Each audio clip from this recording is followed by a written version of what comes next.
তিনি সেপ্টেম্বর তালনি পয়লা সালমারি তাংশল সিপিআইএম বিশালগড় বখাস্তে হাবানগ সারা ভারত কৃষক সভা বিশালগড় বখাস্তিनि মালেমুং পান্दा সংযোजाखा हाकतनि बानाति सामुनि बिसिंतै अ मालेमुं पान्दानो चेंसै रेंगै मानजाखैका हास्ते तांफां पवित्र कर लगे तंगो हास्ते तांफां मण्डलनि आदं मधुसूदन दास खबै सिद्दिकर रहमान तैकबुनि आदंग मालेमुं पान्दानि पाइथागो खरक बरि चिसा रगनि मानजाक मुंबाय बखास्ते कमिटिनि कासकुनि बारजानि बागै चंगैना हाजाखा सतेन्द्र देव तै तांफांनि बागै चंगैना हाजाखा दीपक पालनो गोजाम कमिटिनि आदं जुटनराय तै माखन शिल्न पाइथाक बरम रिमुंनि बिसिंतै संयोजक मालेमुं पान्दा पाइरेलायखा সারা ভারত কৃষক সভার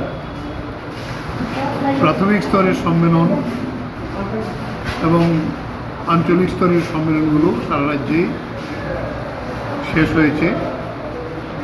এখন মহকুমা স্তরের সম্মেলন এই মাস থেকে শুরু হয়েছে। আজকেই প্রথম আমাদের রাজ্যের 23টি মহকুমা যে আছে তার মধ্যে বিশালগড়ের সম্মেলন এই বিশালগড় অফিসের হলঘরে অনুষ্ঠিত হল। এই সম্মেলনে 121 জন প্রতিনিধি উপস্থিত হয়েছে। 10টি লোকাল কমিটি থেকে 10 জন প্রতিনিধি তাদের সাংগঠনিক এবং কৃষকদের যে সমস্যা বিজেপি সরকার আসার পরে উপস্থিত হয়েছিল, সার পায় না, বীজ পায় না, সমস্ত সেচের উৎসগুলো অচল হয়ে গেছে। বন্যায় এই মহকুমাতে প্রায় কোটি কোটি টাকার ক্ষতি হয়েছে। মাত্র 1,21,00,000 টাকা সাহায্য ও তাদের দলের লোকদেরই দিয়েছে, সাধারণ কৃষকরা পায়নি। ধান কিনে কিন্তু প্রকৃত কৃষকের কাছ থেকে ধান কিনে না। রাবারের বিরাট সমস্যা তৈরি হয়েছে, সরকারের কোনো হেলদোল নেই। এই বিষয়গুলো আমাদের প্রতিনিধিদের আলোচনা উঠে এসেছে। আমরা রাজ্য সম্পাদক মণ্ডলের পক্ষ থেকে আমাদের 4 জন আমরা এসেছিলাম। আমাদের মধ্যে আমরা আলোচনা করেছি যে আগামী দিনে কৃষক আন্দোলনকে আমাদের রাজ্যে আরও শক্তিশালী করার জন্য বিশালগড় যেভাবে তাদের এই সম্মেলনের মধ্য দিয়ে আবার একটি নতুন সংগঠনের চেতনা নিয়ে তারা আলোচনা করেছেন। এই চেতনাকে নিয়ে যাতে আরও সংগঠনকে শক্তিশালী করা যায়, রাজ্যের কৃষক আন্দোলনকে শক্তিশালী করার জন্য তারা দায়িত্ব নিয়ে কাজ করবেন। তাতে 41 জনের কমিটি গঠন হয়েছে।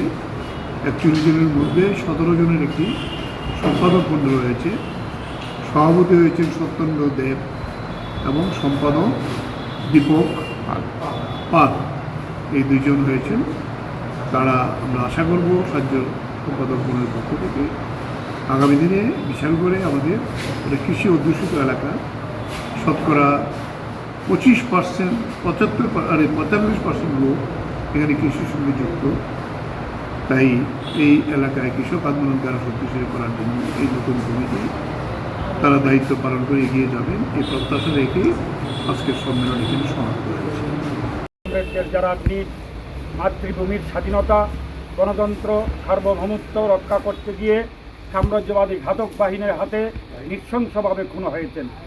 পৃথিবীর বিভিন্ন দেশে সমাজতন্ত্র প্রতিষ্ঠা করতে গিয়ে ও মানব মুক্তির সংগ্রামে যে সকল কমরেড প্রতিক্রিয়াশীল ঘাতক বাহিনীর হাতে নিহত হয়েছেন, এই সম্মেলন তাদের আত্মবলিদানকে শ্রদ্ধার সাথে স্মরণ করছে।